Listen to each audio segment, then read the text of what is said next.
In 1985, a professor made a terrifying prediction. He said we wouldn't be destroyed by what we hate.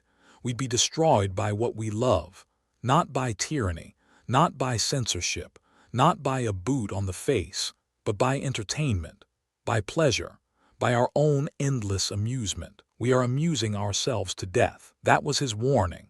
His name was Neil Postman, and 40 years later, his prophecy has come true with horrifying precision. Distraction is the weapon. You're holding it in your hand right now.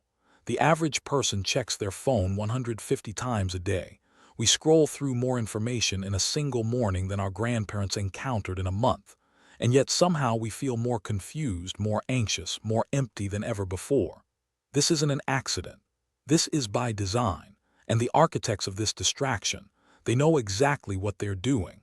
Steve Jobs wouldn't let his kids use an iPad. Mark Zuckerberg doesn't let his children on Facebook. They built the prison, and they live outside the walls. The question is, do you even know you're inside? Two dystopias. We were warned about the future by two visionaries. George Orwell painted a nightmare in 1984, a world where Big Brother watches everything, where truth is controlled by force, where books are burned and dissent is crushed. We feared that world. We looked for it everywhere. But there was another prophet.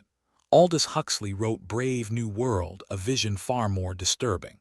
In Huxley's nightmare, no one burns books because no one wants to read them. No one needs to be oppressed because everyone is too happy to notice their chains. People will come to love their oppression, to adore the technologies that undo their capacities to think. Neil Postman looked at both prophecies and made a devastating observation. We were so busy watching for Orwell that we walked straight into Huxley. Pleasure, not pain. No government needed to take away our freedom. We gave it up willingly, for entertainment, for convenience, for the next dopamine hit. Orwell feared those who would ban information. Huxley feared those who would give us so much information that we'd be reduced to passivity and egoism. Orwell feared the truth would be concealed. Huxley feared the truth would be drowned in a sea of irrelevance.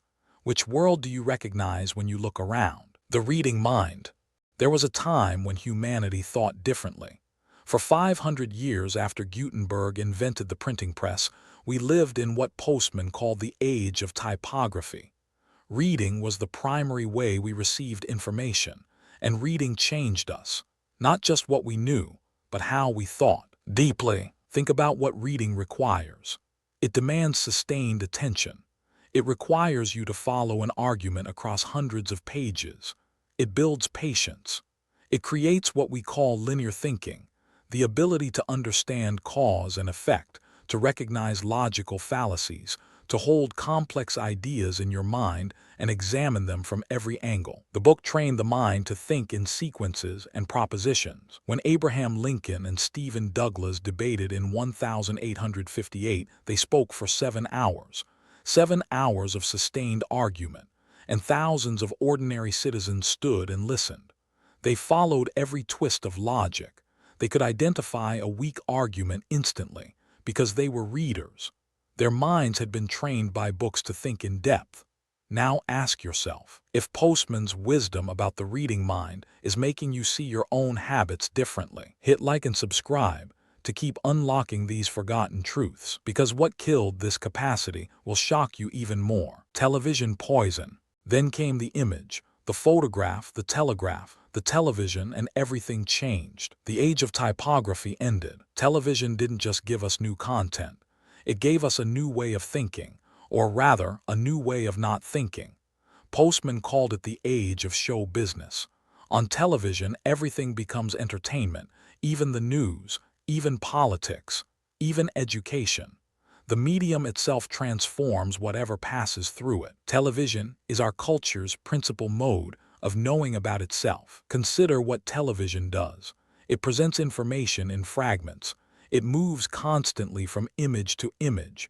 It rewards the sensational and punishes the complex. The average shot on television lasts 3-5 seconds. No thought can survive that rhythm. Show don't tell. When politicians debate on television, we don't evaluate their arguments.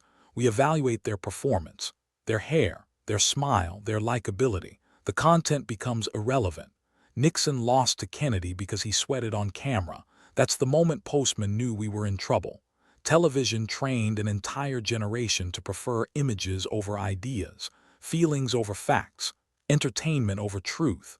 But television was just the beginning. Now this. There's a phrase Postman identified as the most dangerous in our culture.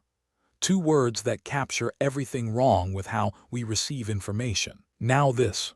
You've heard it 1,000 times on every newscast, between every segment. Now this. It means forget what you just heard. It doesn't matter. Here's something completely different. There is no context for what came before or what comes after. A famine in Africa. Now this. A celebrity divorce. Now this. A war that killed thousands. Now this. Sports scores.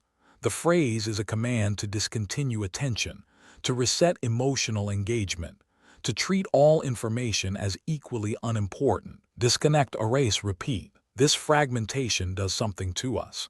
It makes us incapable of holding any thought long enough to act on it.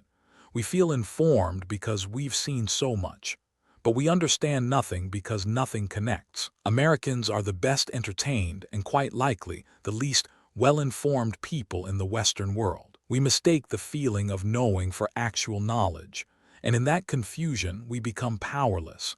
Television taught us to forget, but what came next taught us something even worse: the attention war. Neil Postman died in 2003. He never saw the smartphone. He never saw social media. He never saw what was coming. But his prophecy still came true, because everything television started, the internet perfected. Every technique that fragmented our attention, the algorithm weaponized. The average attention span in 2000 was 12 seconds. By 2025, it's 8 seconds, less than a goldfish. This isn't natural evolution. This is engineering. Silicon Valley didn't just create products. They created addiction machines. Former Facebook executive Chamath Palihapitiya admitted it openly. They designed these systems to exploit psychological vulnerabilities. Like and comment features trigger dopamine. Infinite scroll removes all stopping cues. Notifications create anxiety that only the app can relieve. The short-term dopamine-driven feedback loops are destroying how society works. Designed to addict, there's a war happening for your attention, and it's not a fair fight. Thousands of engineers with billions of dollars are working to capture your mind. On the other side, just you. But here's what makes it even more sinister. Hypocrite kings. Steve Jobs unveiled the iPad in 2010. He called it revolutionary, magical, the future of computing. Then he went home and told his children they couldn't use it. Hypocrisy. When a journalist asked him how his kids liked the iPad, Jobs replied simply, "They haven't used it. We limit how much technology our kids use at home. We limit how much technology our kids use at home." He wasn't alone. Bill Gates didn't give his children phones until they were 14. He banned them from Apple products entirely. Chris Anderson, former editor of Wired magazine, calls it screen time limits. He says the dangers of screens are like the dangers of candy. They know what these technologies do to developing minds. Rules for thee. The tech elite send their children to Waldorf schools. No screens allowed. No computers until 8th grade. Paper and pencils. Real human interaction. They build addictive products for your children and shield their own. They know the poison. They just don't want their families drinking it. The architects of distraction live in focused clarity, while we scroll ourselves into oblivion. But there's something even deeper happening to us. Amusing death.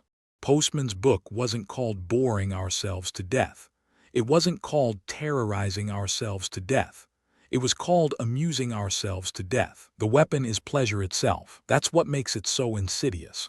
We don't resist entertainment. We embrace it. We crave it. We build our entire lives around it. Nobody forced us to check our phones 150 times a day. Nobody made us binge watch until 3 a.m. Nobody commanded us to scroll through hours of content that leaves us emptier than when we started. We chose this. We're choosing it right now. What Orwell feared were those who would ban books. What Huxley feared was that there would be no reason to ban a book. for there would be no one who wanted to read one. The totalitarians of the past had to control information through force. The system we live in doesn't need force. It just needs to keep us entertained, distracted, amused, while our capacity to think, to reflect, to resist, quietly dies. Happy slaves. But Postman wasn't without hope. He offered us a way out. The real threat. Postman wasn't against technology. He wasn't some Luddite calling for us to live in caves. His fear was more specific, more surgical. He was afraid we would lose the capacity for public discourse. Democracy requires citizens who can think clearly, who can evaluate arguments, who can distinguish propaganda from truth, who can pay attention long enough to understand complex issues. A citizenry that cannot follow an argument cannot preserve its freedom. When every idea must fit into a tweet, when every policy must become a soundbite, when every leader must be entertaining first and competent second, democracy becomes a performance, a reality show. The audience claps while the foundations crumble. When a population becomes distracted by trivia, when cultural life is redefined as a perpetual round of entertainments, then a nation finds itself at risk. The question isn't whether we like screens.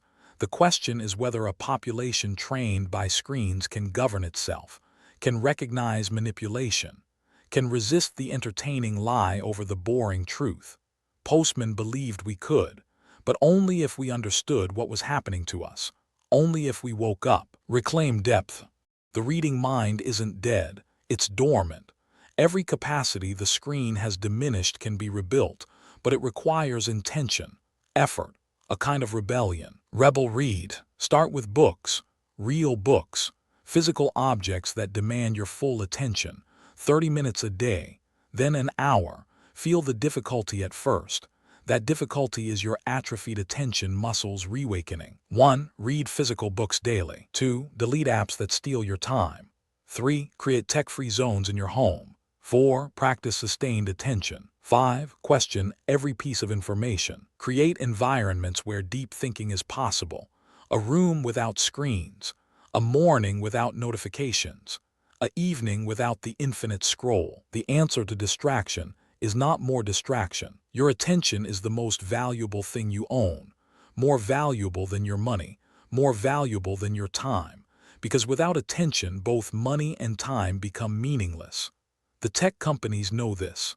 That's why they fight so hard to capture it, but you can take it back, starting right now, starting with a choice. The choice. Neil Postman gave us a warning 40 years ago. We didn't listen. Or rather, we couldn't listen. We were too busy being entertained. We were keeping our eyes on 1984. When we reached that year, we had forgotten that alongside Orwell's dark vision, there was another slightly older, slightly less well-known, equally chilling. Huxley's vision came true. We got our soma, our endless entertainment, our trivial distractions, our amusing death. The prophecy has been fulfilled, but prophecy isn't destiny. Postman didn't write his book to make us despair. He wrote it to wake us up. The first step to freedom is awareness, knowing that the water you're swimming in is designed to drown your capacity for thought, knowing that your attention is under siege, knowing that the pleasure is the poison. You now know, you cannot unknow.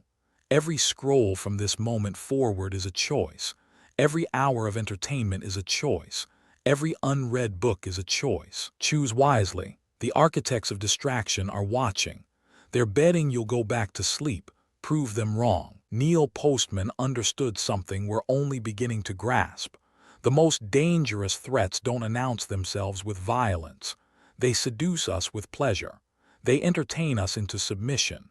They amuse us to death. What afflicted the people in Brave New World was not that they were laughing instead of thinking, but that they did not know what they were laughing about and why they had stopped thinking. We now know that knowledge is power. Every time you choose a book over a screen, you're resisting. Every time you sit in silence instead of scrolling, you're fighting back.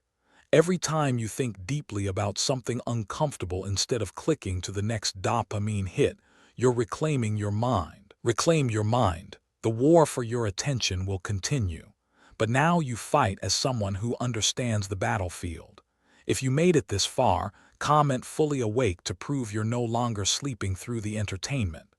The wisdom of those who saw our future is yours.